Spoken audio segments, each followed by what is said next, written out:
Item ಯಾವುದೇ ಇರಲಿ try ಮಾಡಿ ಆಚಿ ಚಿಕನ್ ಮಸಾಲಾ. ನಕಲಿ ಪೊಲೀಸ್ ಹೆಸರಿನಲ್ಲಿ ಸ್ನೇಹಿತನ ಮನೆ ದರೋಡೆ ಮಾಡಲಾಗಿತ್ತು.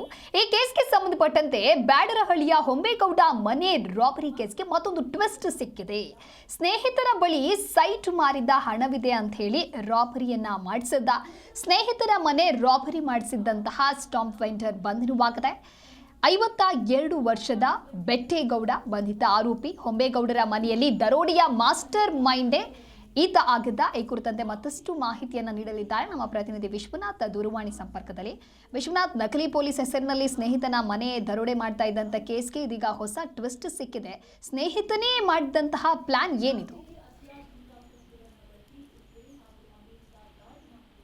ದಿವ್ಯಾ, ಈಗಿನ ಕಾಲದಲ್ಲಿ ಯಾರನ್ನ ನಂಬಬೇಕು ಯಾರನ್ನ ಬಿಡಬೇಕು ಅನ್ನೋ ಒಂದು ಅನುಮಾನಗಳು ಹುಟ್ಕೊಳ್ಳುವಂತಹ ಒಂದು ಸ್ಟೋರಿ ಇದು.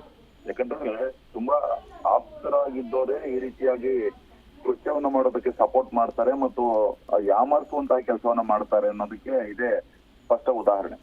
ಇನ್ನು ಕೆಲ ದಿನಗಳ ಹಿಂದೆ ಈ ನಕಲಿ ಸಬ್ ಇನ್ಸ್ಪೆಕ್ಟರ್ ವೇಷಧಾರಿಯನ್ನ ಸೃಷ್ಟಿಸಿ ಸ್ನೇಹಿತರ ಮನೆಯಲ್ಲೇ ಕಳ್ಳತನ ಮಾಡಿಸೋದಕ್ಕೆ ಮತ್ತು ರಾಬರಿ ಮಾಡಿಸಿದಂತಹ ಈ ಬೆಟ್ಟೇಗೌಡ ಏನಿದ್ದಾನೆ, ಈತ ಈಗ ಲಾಕ್ ಆಗಿರುವಂತದ್ದು. ಈತನಿಗೆ 52 ವರ್ಷ. ಈತ ಹೊಂಬೇಗೌಡರ ಮನೆಯಲ್ಲಿರುವಂತಹ ಈ ಹಣದ ಬಗ್ಗೆ ತಿಳ್ಕೊಂಡಿರ್ತಾನೆ. ಯಾಕಂತಂದ್ರೆ ತುಂಬಾ ಆಪ್ತನಾಗಿರ್ತಾನೆ.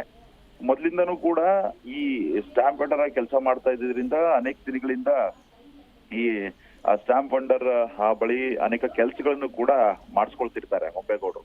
ಅಂದ್ರೆ ಪೇಪರ್ ಮಾಡಿಸ್ಕೊಡುವಂತದ್ದಾಗಿರ್ಬಹುದು, ಎಲ್ಲವನ್ನೂ ಕೂಡ ಕೆಲವೊಂದು ಕೆಲಸಗಳನ್ನು ಮಾಡಿಸ್ಕೊಳ್ತಾ ಇರ್ತಾರೆ.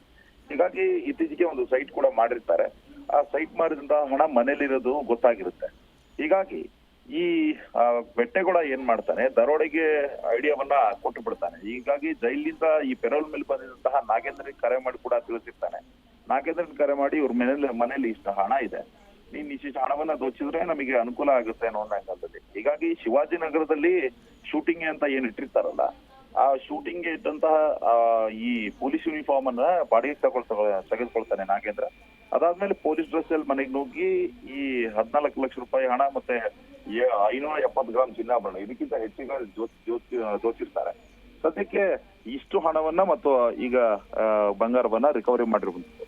ಒಟ್ಟಾರೆಯಾಗಿ ಈಗ ನಾಗೇಂದ್ರ ಹಾಗೂ ಬಚ್ಚನ್ ಬಂಧಿಸಿದ ಮೇಲೆ ಈ ಬೆಟ್ಟೇಗೌಡನ ಹೆಸರು ಕೂಡ ರಿವೀಲ್ ಆಗಿದೆ. ಇಲ್ಲಿ ಗಮನಿಸಬೇಕಾದ ಸಂಗತಿ ಅಂತಂದ್ರೆ, ತುಂಬಾ ನಂಬಿರ್ತೀವಿ, ಆ ನಂಬಿದವರೇ ಈ ರೀತಿಯಾಗಿ ಮೋಸ ಮಾಡ್ತಾರೆ ಅಂತಂದ್ರೆ ನಿಜವಾಗ್ಲೂ ಕೂಡ ಶಾಕಿಂಗ್ ಇದು. ಸದ್ಯಕ್ಕೆ ಪ್ರಕರಣ ದಾಖಲಾಗಿದೆ. ಪ್ರಕರಣ ದಾಖಲು ಮಾಡ್ಕೊಂಡು ಪೊಲೀಸರು ತನಿಖೆಯನ್ನ ಮುಂದುವರಿಸಿದ್ದಾರೆ. ಇನ್ನೂ ಅನೇಕರನ್ನ ಪೊಲೀಸರು ಕೂಡ ಬಂಧಿಸೋರಿದ್ದಾರೆ. Divya, okay, thank you Vishwanath ನಿಮ್ಮೆಲ್ಲ ಮಾಹಿತಿಗಾಗಿ.